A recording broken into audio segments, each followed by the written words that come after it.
আমার বাসায় অজুর কোনো ব্যবস্থা নেই টয়লেট ছাড়া, আমার অজু হবে কি? অজু করার সময় মাথায় কাপড় না দিলে কি অজু হবে না? ফোনে কোরআন অ্যাপ আছে, অনেক সময় ফোনে পা লেগে যায়, কি গুনাহ হবে? লম্বা হওয়ার কোনো দোয়া আছে কি? খাটো হওয়ার কারণে আমার বিয়ে বিলম্বিত হচ্ছে, আজানের সময় কি সালাম দেওয়া যাবে? অজু থাকা অবস্থায় যদি ঘুমের তন্দ্রা ভাব আসে তাহলে কি পুনরায় অজু করতে হবে? প্রসাব করার ক্ষেত্রে অনেক সময় ছিটা ফোটা কাপড়ে বা শরীরে লেগে যায়, অথবা লেগেছে কিনা সেই সন্দেহ থেকে যায়, তখন করণীয় কি? স্বামীর কাছে অনুমতি নিয়ে ব্রু প্লাগ করা কি গুনাহ হবে? আমি গর্ভবতী, আমার স্বামী নামাজ পড়তে চায় না, এটার কোনো প্রভাব কি আমার সন্তানের উপরে পড়বে? শাশুড়ির অত্যাচার থেকে বাঁচার উপায় কি? শুক্রবারে মসজিদে জুমা শেষ হওয়ার আগে ঘরে মহিলাদের জোহর আদায় করা উচিত নাই, কথাটা কতটুকু সত্যি? আজান শোনার সাথে সাথে জবাব দেওয়া উচিত নাকি সম্পূর্ণ শোনার পর দিতে হবে? সিগারেট খেলে নামাজ হবে কি? ঘরের দেয়ালে আরবি হরফের ক্যালিগ্রাফি বা ডিজাইন করা কোন দোয়া, যেমন আয়াতুল কুরসি, দোয়া ইউনুস ইত্যাদি টানানো জায়েজ আছে কি? চলুন আর বিলম্ব না করে আপনাদের প্রশ্নের উত্তরের আলোকিত ভবনে প্রবেশ করা যাক। কলি এই আইডি থেকে আপনি লিখেছেন, শুক্রবারে মসজিদে জুমা শেষ হওয়ার আগে ঘরে মহিলাদের জোহর আদায় করা উচিত নাই, কথাটা কতটুকু সত্যি? এটা সম্পূর্ণ ভিত্তিহীন কথা। ওয়াক্ত হওয়ার পরেই মেয়েরা সালাত আদায় করতে পারবেন। মসজিদে জামাত হলো কি হলো না জুমার, সেটার জন্য জুমার দিনে জোহর আদায় করার জন্য অপেক্ষা করার কোনো প্রয়োজন নেই। মোহাম্মদ সজিব হাওলাদার আপনি লিখেছেন, সিগারেট খেলে নামাজ হবে কি? সিগারেট খেলে তার সাথে নামাজের আসলে কোনো সম্পর্ক নেই, বরং সিগারেট বা ধূমপান করা এটা সম্পূর্ণ গুনাহের কথা। আল্লাহ বলেছেন, লা তুলকু বিআইদিকুম ইলা তাহলুকা, তোমরা নিজেদেরকে ধ্বংসের দিকে ঠেলে দিও না। বিধায় এমন কোনো কাজ করা জায়েজ, যে কাজ করলে আমরা ক্ষতির মুখে পড়বো। ধূমপান স্বাস্থ্যের জন্য ক্ষতিকর, পাকাটি করা জায়েজ নয়। আর আরো অনেক কারণে এটি নিষিদ্ধ। ইসলামের দৃষ্টিকোণ থেকে এটি গুনাহের কথা ধূমপান করা। কিন্তু ধূমপান করলে তার সালাত হবে না, ব্যাপারটা এমন না। ধূমপান করে যখন সে মসজিদে যাবে, মুখ পরিষ্কার করে যাবে যাতে কোনো গন্ধ না থাকে, সেটি আরেকটি নির্দেশনা পৃথক। নাজমুস সুলতান আপনি লিখেছেন, ফোনে কোরআনের অ্যাপ আছে, অনেক সময় ফোনে পা লেগে যায়, এতে কি গুনাহ হবে না? এতে গুনাহ হবে না, কারণ আমাদের ভেতরে তো কোরআন আছে, অ্যাপে যেরকম সফট কপি আছে, আমাদের বক্ষেও তো সফট কপি আছে। তো আমাদের কারো গায়ে লাগলে কি গুনাহ হয়? গুনাহ হয় না, অতএব এখানে গুনাহ হবে না। মনের কথা এটি থেকে আপনি লিখেছেন, অজু করার সময় মাথায় কাপড় না দিলে কি অজু হবে না? অজু করার সময় যদি মাথায় কাপড় নাও দেন তবু অজু হয়ে যাবে। অজু করার সাথে মাথায় কাপড় দেওয়ার আসলে কোনো সম্পর্ক নেই, বরং আপনি যখন অজু করবেন আপনার তো চুলের গোড়া, কানের লতি, এই সবগুলো ধুইতে হবে। তো আপনি মাথায় কাপড় রেখে এগুলো কীভাবে ধোবেন? এরপর যখন মাথা মাসা করতে হবে আপনাকে, তখন তো কাপড় ফেলা ছাড়া আপনি কীভাবে মাসা করবেন? অতএব অজু করার সময় মেয়েরা মাথায় কাপড় দিতে হবে এমন কোনো বাধ্যবাধকতা নেই। যারা এমনটি বলে থাকেন সেটা নিছকই তাদের ভুল ধারণা। বরং মাথায় কাপড় ফেলেও তিনি অজু করতে পারেন, আর মাথায় কাপড় রেখেও অজু করতে পারেন। তবে মাসা করার সময় হয় কাপড়ের ভিতর দিয়ে মাসা করবেন, আর কাপড় সরিয়ে মাসা করবেন। কিন্তু মাথায় কাপড় না থাকা অবস্থায় অজু করলে কোনো অসুবিধা হবে না। টিটু পপি আপনি লিখেছেন, আজান শোনার সাথে সাথে জবাব দেওয়া উচিত নাকি সম্পূর্ণ শোনার পর দিতে হবে? এর উত্তর হলো যে আজানের বাক্যগুলো শোনার পর আমরা দিয়ে যাব, মুয়াজ্জিন বলার পরেই আমরা দিব। কিন্তু সম্পূর্ণ আজান মুয়াজ্জিন শেষ করবে, তারপর আমি একটা একটা করে বলবো। ব্যাপারটা এরকম নয়। মুয়াজ্জিন যখন আল্লাহু আকবার বলবে তখন আমরা আল্লাহু আকবার বলবো। মুয়াজ্জিন যখন আশহাদু আল্লা ইলাহা ইল্লাল্লাহ বলবে তখন আমরা আশহাদু আল্লা ইলাহা ইল্লাল্লাহ বলবো। কারণ বিষয় হাদিসে আমরা দেখতে পাই, নবী করিম সাল্লাল্লাহু আলাইহি ওয়াসাল্লাম বলেছেন, মুয়াজ্জিন যখন আল্লাহু আকবার বলবে তোমরা আল্লাহু আকবার বলবে। মুয়াজ্জিন যখন আশহাদু আল্লা ইলাহা ইল্লাল্লাহ বলবে তোমরা আশহাদু আল্লা ইলাহা ইল্লাল্লাহ বলবে। মুয়াজ্জিন যখন হাইয়া আলাস সালাহ হাইয়াল ফালাহ বলবে তখন তোমরা লা হাওলা ওয়া কুওয়াতা ইল্লা বিল্লাহ। এখান থেকে বোঝা যায় হাদিস থেকে যে বাক্যগুলো মুয়াজ্জিন বলার পর আমরা বলবো। সবগুলো বাক্য বলে শেষ করেছে আজানের, তারপরে আমরা জবাব দিব বা আমরাও হুবহু বলবো, ব্যাপারটি সেরকম নয়। এরপর পাবেল আলম আপনি আইডি থেকে লিখেছেন, আমি গর্ভবতী, আমার স্বামী নামাজ পড়তে চায় না, এটার কোনো প্রভাব কি আমার সন্তানের উপরে পড়বে? আপনার সন্তানের উপর আপনার স্বামীর বেনামাজি হওয়ার কারণে কোনো প্রভাব পড়বে বলে কোরআন হাদিসের আলোকে আমাদের মনে হয় না। কারণ হলো আল্লাহ রাব্বুল আলামিন একজনের দায়ের বোঝা, একজনের পাপের বোঝা অন্যজনের উপর চাপান না। তবে অবশ্যই মা বাবার দিনদারি, তাদের তাকওয়া, বিশেষ করে মায়ের ব্যক্তিগত তাকওয়া চর্চা সন্তান গর্ভে থাকাকালের সময় এটার ইতিবাচক প্রভাব সন্তানের উপর পড়ে। কিন্তু তাই বলে জন্মদাতা বাপ তিনি খারাপ কাজ করলেও তার প্রভাব গিয়ে সন্তানের উপর এমন নয়।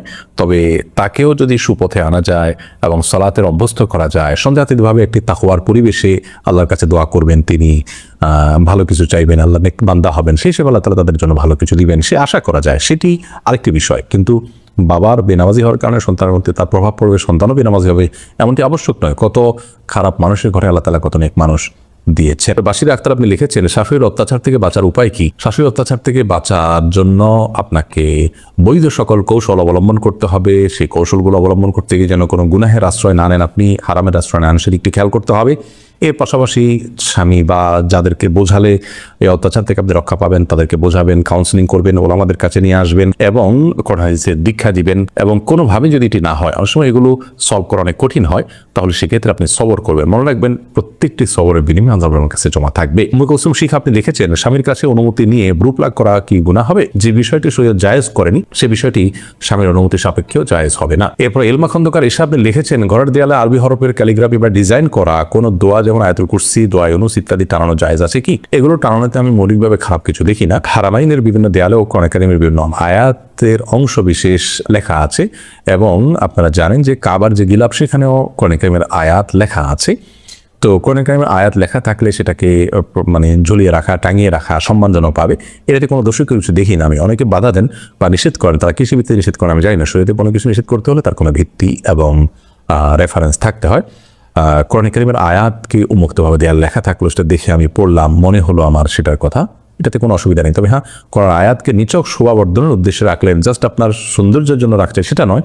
যদি আপনি কোরআনের মহব্বতে, যে আমি এটা খোলা থাকলে দেখলে এটা পড়তে ইচ্ছা করবে, দেখে পড়বো, এটা প্রতি মহব্বত বাড়বে, সেই জন্য আপনি করতে পারেন সম্মানের জায়গা থেকে। ইসলামী আইডি থেকে আপনি লিখেছেন, আমার বাসায় অজুর কোনো ব্যবস্থা নেই টয়লেট ছাড়া, আমার অজু হবে কি? দয়া করে জানাবেন। টয়লেটের ভিতরে অজু করলেই যে অজু হবে না, ব্যাপারটা এরকম না। আমরা এই বিষয়টাকে অনেকে ভুল বুঝি। টয়লেটে অজু করলে বিসমিল্লাহ বলতে পারবেন না, মনে মনে বলবেন, বাস এটুকু। আর যেহেতু বিসমিল্লাহ বলতে পারবেন না, তাহলে অজুটাতে সুন্নাতের খেলাপ থাকছে। এই জন্য বাইরের থেকে অন্তত বিসমিল্লাহ বলে হাত মুখ দিয়ে তারপরে টয়লেটে গিয়ে পাউটা তুলেন, সেটা করা উত্তম। আর যদি সেই ব্যবস্থা না থাকে তাহলে টয়লেটে উজু করলে উজু হয়ে যাবে। এমনকি বিসমিল্লাহ মুখে আপনি উচ্চারণ করবেন না, যেহেতু টয়লেটে আল্লাহর নাম নেওয়া উচিত নয়, তাতেও আপনার উজু হয়ে যাবে।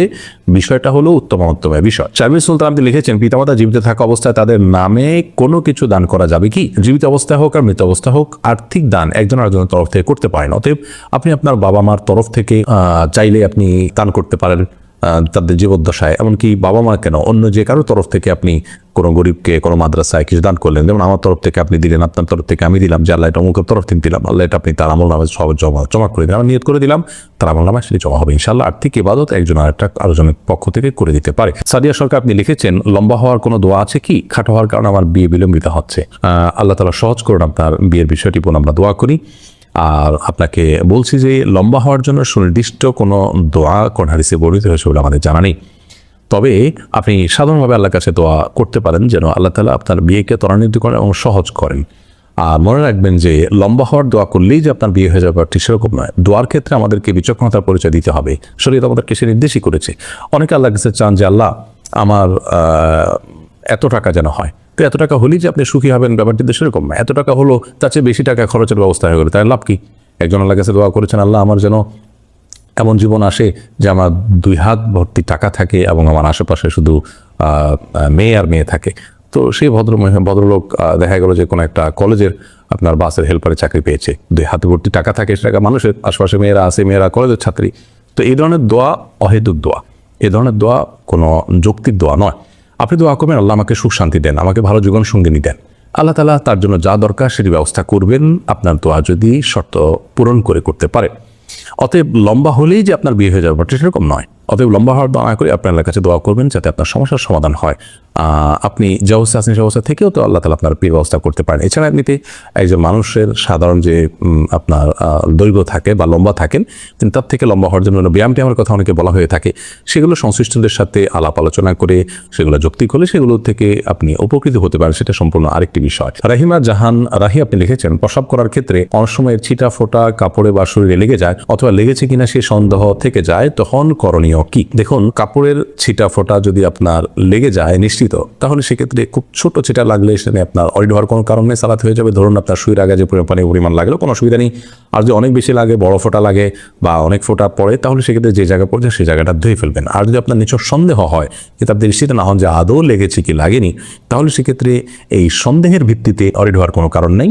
নিশ্চিত না হলে সেটা আপনার নাপাক হিসাবে ধরা হবে না। অজু থাকা অবস্থায় যদি ঘুমের তন্দ্রা ভাব আসে, তাহলে কেউ পুনরায় অজু করতে হবে। অজু থাকা অবস্থায় যদি ঘুমের তন্দ্রা ভাব আসে আর আপনি কোনো কিছুর সাথে হেলান দেওয়া অবস্থায় না থাকেন কিংবা চিত হয়ে শুয়ে না থাকেন, তাহলে সেক্ষেত্রে আপনার অজু ভাঙবে না। বসে বসে যদি আপনি ঝিমান এবং সেই ঝিমুরির ফলে যদি আপনি এদিক সেদিকে হালকা ঢলেও যান, তাতেও আপনার অজু ভঙ্গ হবে না। তবে হ্যাঁ, ঝুমোতে যদি আপনি পড়ে যান তাহলে অজু ভঙ্গ হয়ে যাবে, অথবা হেলান দিয়ে যদি ঝিমিয়ে পড়েন তাহলে অজু ভঙ্গ হয়ে যাবে।